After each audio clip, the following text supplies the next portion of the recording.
Gentlemen's greetings. Greetings. As we are here today, we are here to discuss about a worldview. A worldview is a term that has a long and a fascinating history. A worldview is something that provides a model of the world which guides and it supports or adherent a particular party, person or a set of ideas. As you can see today that I'm wearing a t-shirt that says stop gender-based violence. So my cultural identities do not allow me to hit a woman. So please let us protect our women and stop killing children and women. So there are many factors that can influence one's worldview, such as political, race, age, and so on and so on. But before we proceed, I would like Mr. Bondu to describe your group, name members of your group, and give a brief description of each member. Oh yes, and thank you for having me, Mr.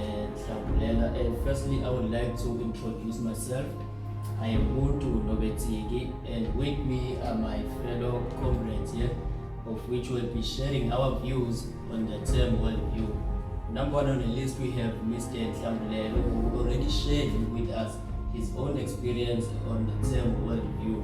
And next we have Mr. Ketabahle, who will be sharing his worldview experience in teaching approaches. And third on the list we have Mr. Spoguhle, who will be sharing with us on how a teacher has inspired him to become the person that he is today. And on the last we have Mr. Malbongo, who will be sharing with us teaching and learning experience, and that has shaped your personal experience. Thank you, Mr. Bondu. So please describe your group's approach, teaching and learning in the classroom.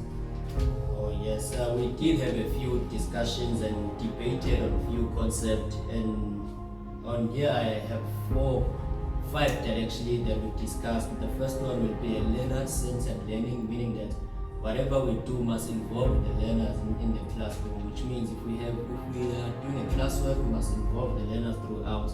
Number two, we have a clear learning objectives, meaning that we must have a clear goal as to where we are going with this lesson. Number three, we have effective communication, meaning that we must be clear when we are teaching. The learners must be able to hear you and they must be able to give you feedback. And the last one, we have a real-world relevance, meaning that whatever values we insist in learners during the class, they must take it on the outside world for them so that other learners can also learn from this. So, Mr. Bundu, please describe the group's idea of what it means to be an ethical, a good teacher. What qualities should they or should not possess?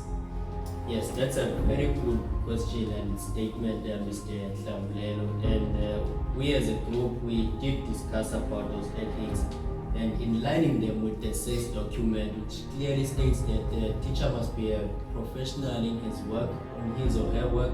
The teacher must always be on time or during the school week, and the teacher must always be available for the duty that they are supposed to maintain at that moment.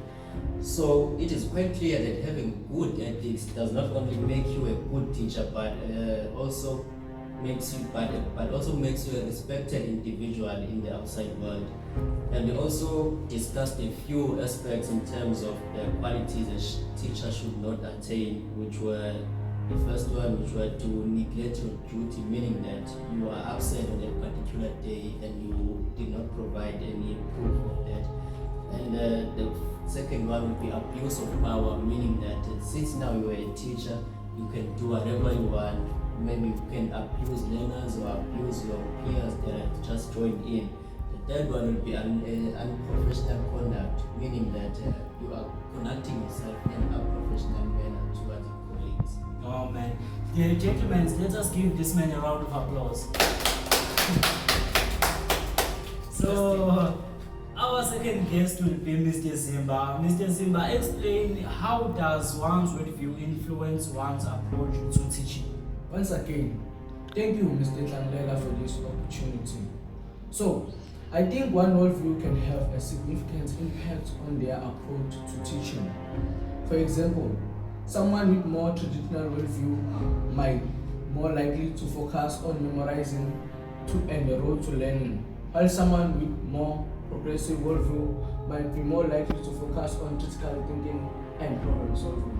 The way a teacher views the world can also affect to the way they interact with their students, the way they structure their lessons, and the materials they can use in the classroom situation while teaching their learners, and how they view the world and how they view in the teaching and learning in classroom could be used as a tool in working in the classroom situation. Thank you. Let us give this man a round of applause. Thank you, sir. That was fantastic. So Mr. Ndela, on your journey to become a teacher, how does you think your beliefs about teaching and learning were shaped by your personality experiences and the worldviews? Okay, thank you, Mr. Tlamlela, for this opportunity. First of all, I would like to elaborate more about the word worldview. Okay, worldview is the collection of beliefs, values, stories, and attitude about the world around us. So, and the personal experience is about what happened in your personal past.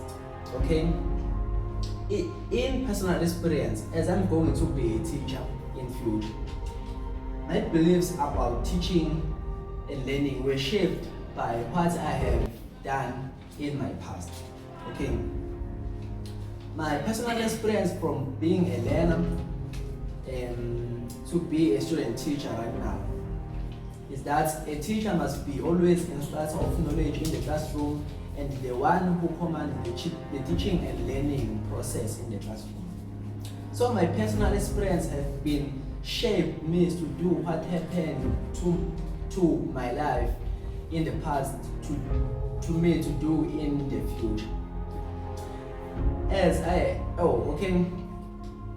Secondly, on the worldview, as I have emphasized that worldview is the collection of attitude, values, stories, and beliefs about the world around us.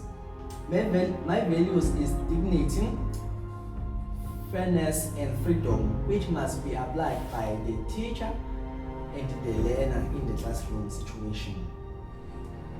And the attitude of a teacher must be always positive and supportive, and also the learner must also do that.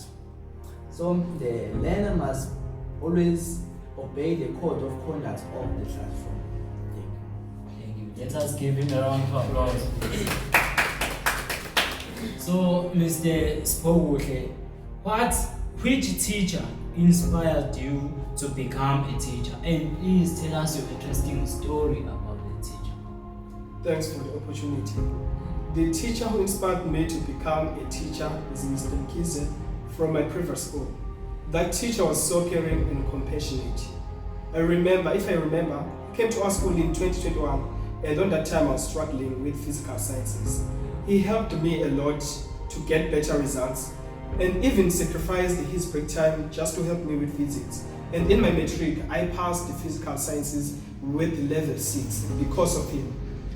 That human being was so generous. Honestly speaking, he was not just a teacher, but he was like a father to me. And I started to discover love for teaching because of him. And I'm willing to work harder and harder to become a professional teacher like him. And I want to be that type of a teacher that will contribute in building every student's character, shaping their future, and also helping them to become ideal citizens of the country. Thank you. So let's give this gentleman a round of applause. And also give all of us a round of applause. So, gentlemen, this was the end of the session. I hope you enjoyed this session.